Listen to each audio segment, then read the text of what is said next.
Hi, first graders. Um, Today is what we call sort of a bittersweet day and a bittersweet video, because this is probably my last one to you as a first grader. And I was trying to think back to what we would do on the last day of school. And I always read a story of some sort to my kiddos. And usually it's something like, oh, the places you'll go, or something with a life lesson about where you're going to go next. And I know that this year did not go the way we planned, and we were robbed of 3 months together, and we can't get those months back. But the one thing that I want you to remember right now, and I know it doesn't feel that way, but this is a tiny little piece of your life. And it's going to be a tiny little piece of your life story that you're going to get to talk about from years from now. And the one thing that I do love, the silver lining that I have found, is that you are my 2020 kids. No one else on earth is a part of my 2020 family. And you helped me go through this with you. I learned so much from you going through this. And so today I decided to read you a different story. I decided to read you a story of all the things that I feel like I didn't get enough time to tell you and say to you, and all the things that I would have been saying to you every day when I see your sweet little faces. It's a story that I bought for my children. And it's a story that I desperately believe in for you. You are off to second grade. You are ready for second grade. And the wonderful thing about going to second grade is that you get to come back and visit me whenever you want. So I know school's gonna look different for a little while. There might be masks. We might have to wait in lines. We might not have as many kids in our classroom. We might not be able to share everything, but these are just steps. And they're tiny little steps to getting us back to a world that's healthy and normal. So we can do it. And it might be weird for a little while.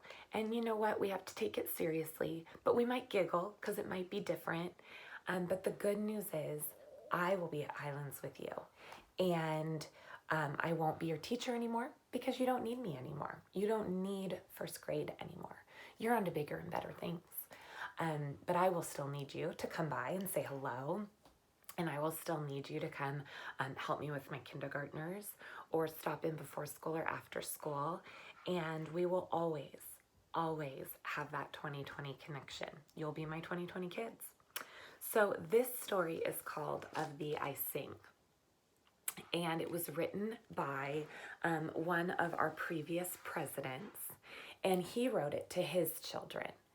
And even though you're not my own children that live in my house with me, you are very, very much a giant part of my world, a bigger part of my world, especially this year than I think you even realize. And these are all the things that I want you to know about yourself, and that I want you to know I would have been telling you to your face, not over a YouTube video. But I love this. And it's also about America and all the great things that you will be able to do growing up in our amazing country. Okay?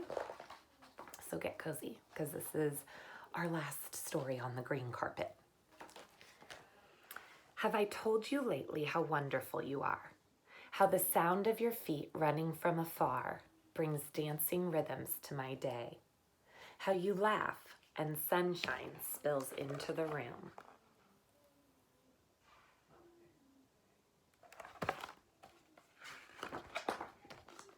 Have I told you that you are creative?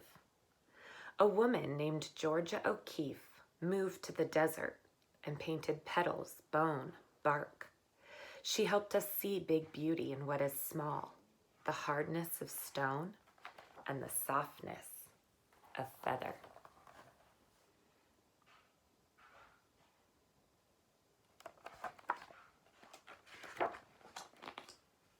Have I told you that you are smart?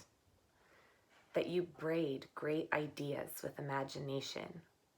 A man named Albert Einstein turned pictures in his mind into giant advances in science, changing the world with energy and light.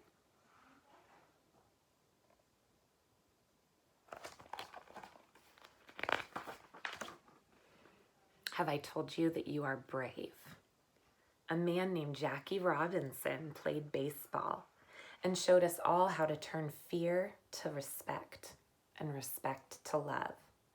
He swung his bat with the grace and strength of a lion and gave brave dreams to other dreamers. There's our guy. Have I told you that you are a healer? Sitting Bull was a Sioux medicine man who healed broken hearts and broken promises. It is fine that we are different, he said. For peace, it is not necessary for eagles to be crows. Though he was put in prison, his spirit soared free on the plains, and his wisdom touched the generations.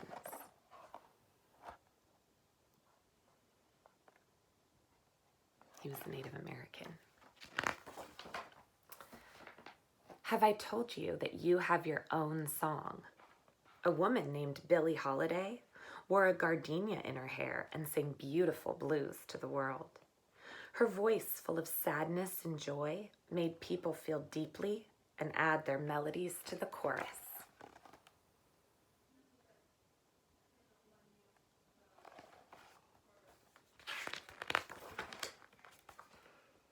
Have I told you that you are strong? A woman named Helen Keller fought her way through long, silent darkness. Though she could not see or hear, she taught us to look at and listen to each other.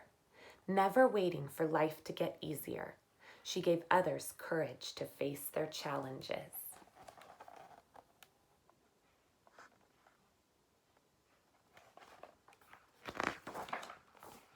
Have I told you how important it is to honor others' sacrifices? A woman named Maya Lin designed the Vietnam Veterans Memorial to remember those who gave their lives in the war, and the Civil Rights Memorial to thank the many who fought for equality. Public spaces should be filled with art, she thought, so that we can walk amidst it, recalling the past and inspired to fix the future.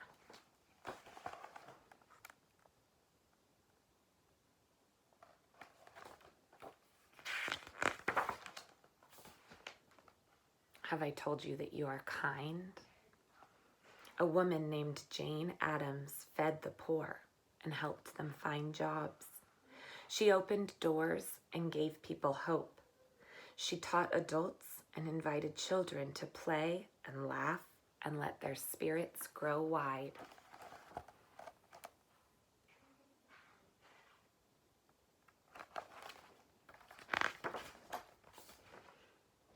Have I told you that you don't give up?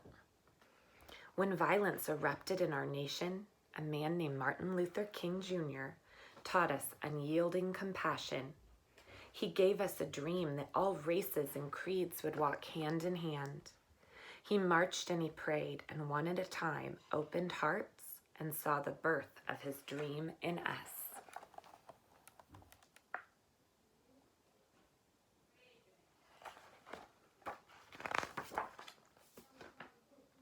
Have I told you that you are an explorer? A man named Neil Armstrong was the first to walk on the moon. He watched the world from way up high, and we watched his lunar landing leaps, which made us brave enough to take our own big, bold strides.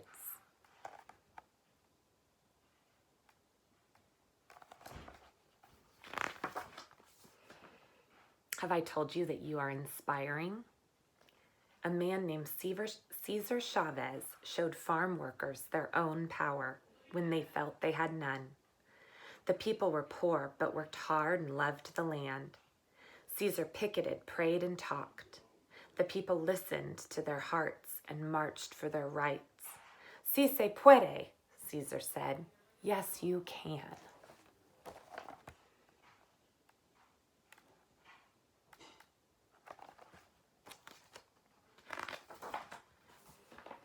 Have I told you that you are part of a family? A man named Abraham Lincoln knew that all of America should work together.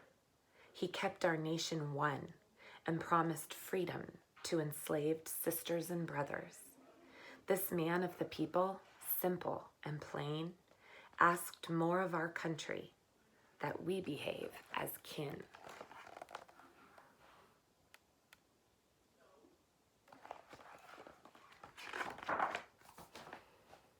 Have I told you to be proud to be an American? Our first president, George Washington, believed in liberty and justice for all. His barefoot soldiers crossed wintry rivers, forging ever on. He helped make an idea into a new country strong and true, a country of principles, a country of citizens.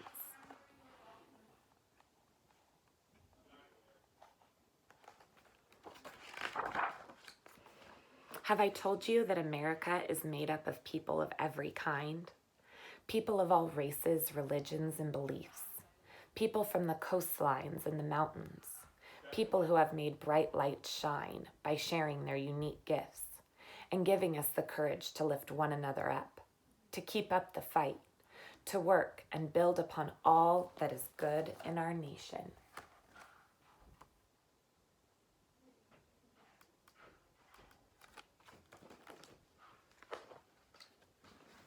Have I told you that they are all part of you? Have I told you that you are one of them and that you are the future? And have I told you that I love you?